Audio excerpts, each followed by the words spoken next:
एक चोर नास्तिक से आस्तिक कैसे बना। चोर और संत की कहानी। पवित्र लोगों की संगति में व्यक्ति ईश्वर स्मरण का धन प्राप्त करता है और इस अभ्यास के साथ साथ एक आंतरिक परिवर्तन भी होता है। वाल्मीकि का एक डाकू ज्ञान प्राप्ति ऋषि में ऐसे युगांतकारी आध्यात्मिक परिवर्तन के सबसे आकर्षक प्रसंगों में से एक है। श्री कृष्ण चैतन्य नारायण चैतन्य महाप्रभु, एक प्रसिद्ध श्रद्धेय पवित्र व्यक्ति जो 5वें पहले रहते थे, वो अपनी यात्रा के दौरान भक्ति योग का प्रचार करते हुए कई लोगों के जीवन को प्रभावित किया था, जिसमें एक चोर की कहानी भी शामिल है। एक बार कृष्ण चैतन्य सब कुछ से बेखबर भगवान के स्मरण में डूबे घूम रहे थे, नाच रहे थे और गा रहे थे।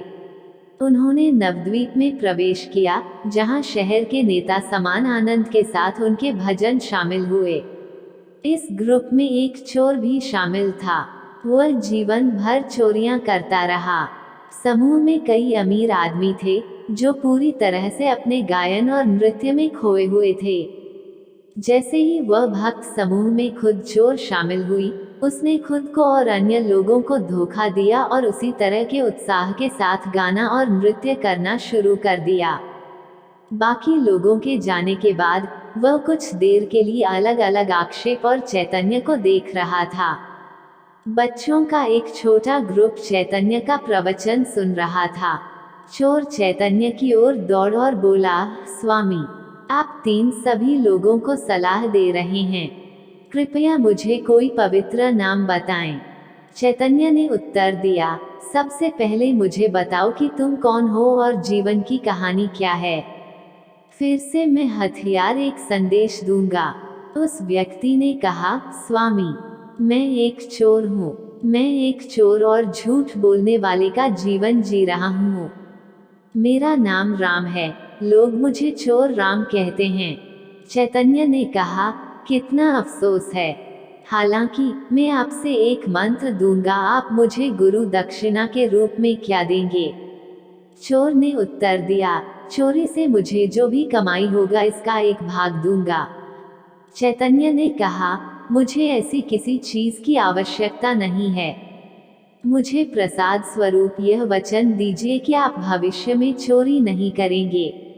उन्होंने उत्तर दिया, स्वामी, मैं हथियार के लिए कुछ भी करने को तैयार हूँ, लेकिन मैं हथियार छोड़ने पर सहमत नहीं हो सका। तब चैतन्य ने कहा, अगर ऐसा है तो मैं पवित्र नाम पर एक शर्त पेश करूंगा।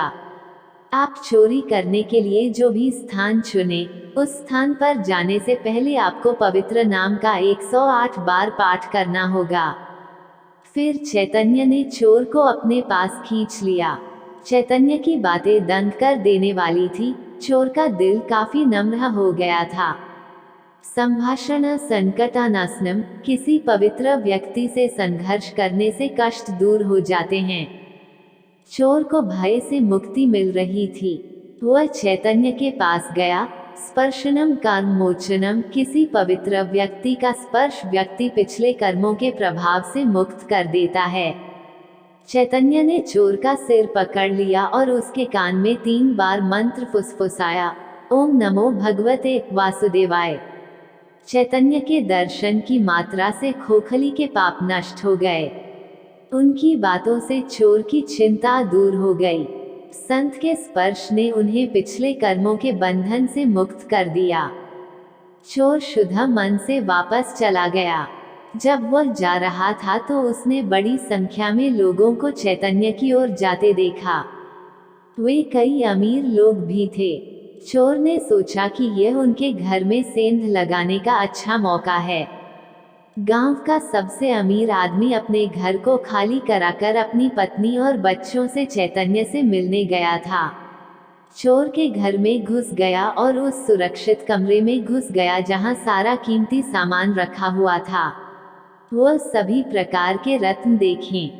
उन्होंने चैतन्य द्वारा दिए गए मंत्र का पाठ पूरा करने तक किसी भी मूल्यवान वस्तु का संकल्प नहीं लिया था। लेकिन इससे पहले कि वह मंत्र जप पूरा करता है, घर का मालिक और अन्य लोग वहां आ गए।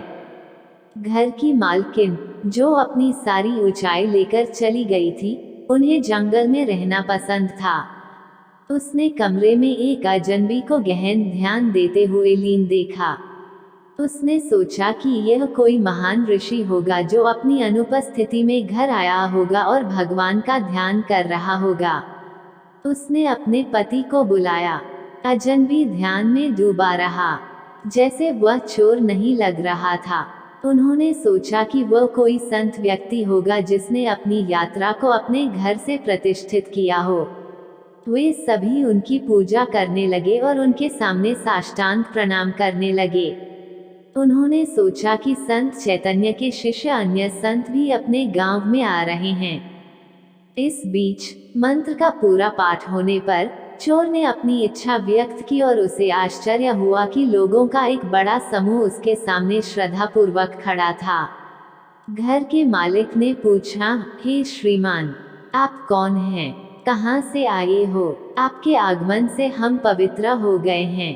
कृपया अपना भोजन हमारे घर ले जाएं और हमें ये सम्मान दाता हमारे जीवन का दर्जा दिलाएं। चोर के ऊपर एक बड़ा बदलाव आया। उसने सोचा, यदि मैं केवल भगवान के नाम का जप करूं तो मुझे इतना सम्मान और आदर मिल सकता है। हालांकि मैं यहाँ केवल चोरी करने आया था, तो यदि मैं वास्तव में भगवान के नाम का जप करूं तो मेरे लिए बहुत बड़ी खबरें हो सकती हैं। कारण, प्रभु की कृपा से मैं सर्वोच्च पद की आशा कर सकता हूँ।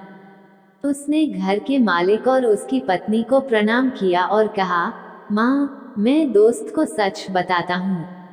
मैं एक चोर हूँ। मुझे किसी जंगल में जाने दो। मैं अपने शेष दिन ईश्वर का ध्यान करता हूँ और एक शिष्य तपस्वी का जीवन ग्रहण करूँगा। उनकी सत्य बातें सुनकर बुजुर्ग बहुत प्रभावित हुए और उन्होंने उन्हें पालकी में बंधक बनाकर पूरे गांव में जुलूस निकाला और अपनी इच्छानुसार जंगल में छोड़ने की व्यवस्था की। बाद में वो व्यक्ति चैतन्य के पास गया और श्रद्धापूर्वक उसका आशीर्वाद स्वीकार कर लिया ताकि वह लोगों के सम्मान के योग्य एक वास्तविक ऋषि मित्र बन सके। यदि आपको यह वीडियो अच्छी लगी है तो एक लाइक और एक सब्सक्राइब जरूर करें, साथ ही कमेंट में ओम नमो भगवते वासुदेवाय लिखें। वीडियो को देखने के लिए और आपका बहुमूल्य समय देने के लिए दिल से धन्यवाद।